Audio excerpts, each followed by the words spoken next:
Namo Phat. Good morning. Thank you for joining me for our daily practice check-in. Listen, listen, listen. This beautiful sound calls us back to our true home.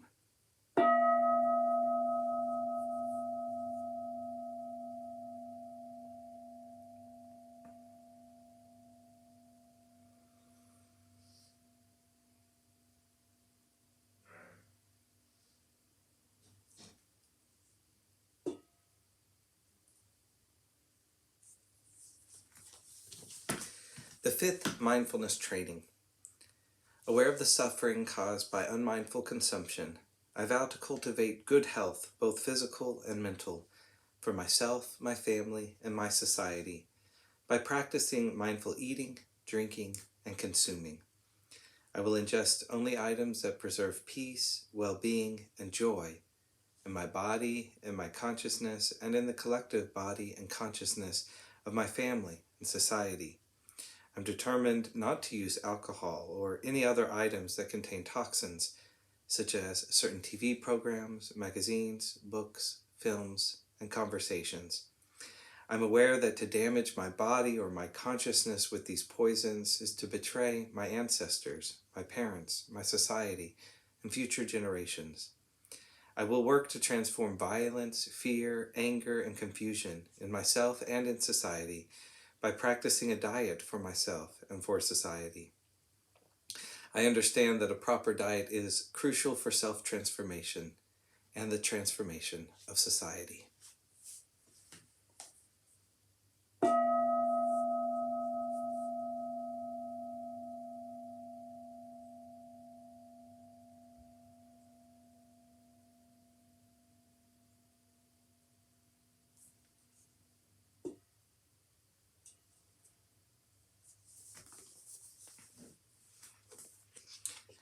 Our Dharma reading this morning is Striking at the Heart of Renunciation by Luangpo Pasano. This is from Beginning Our Day by the monastics of Abhayagiri Monastery. One of the teachings Ajahn Chah emphasized most consistently was on the theme of uncertainty, that everything is not for sure. In a monastery, for instance, it's common for the number of visitors to increase, like today, then decrease. They're here for a while, then they disappear.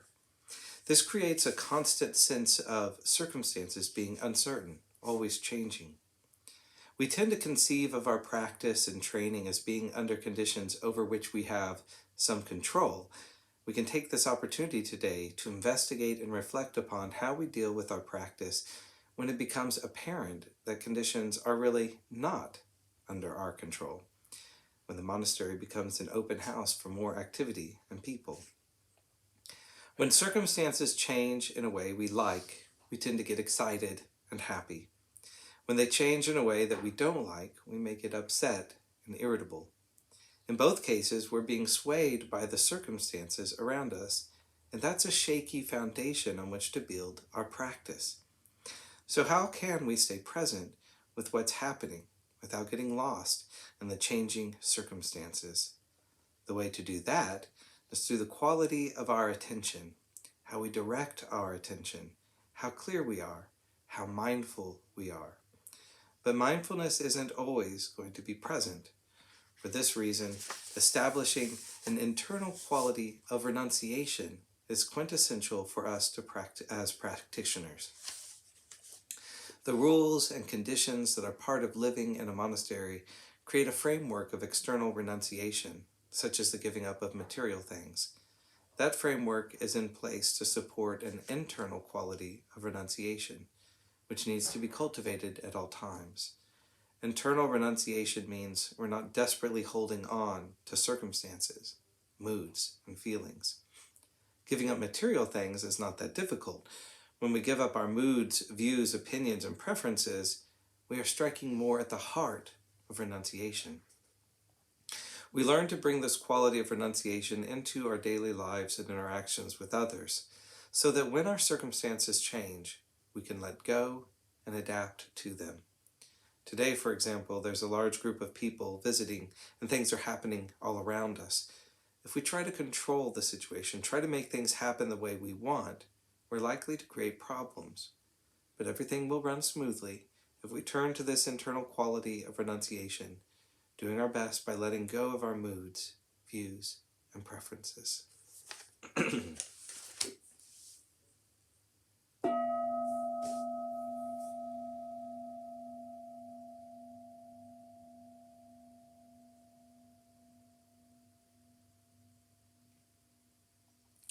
May all beings be well. May all beings be happy. May all beings be peaceful. Sadhu, sadhu, sadhu. Thank you for joining me this morning.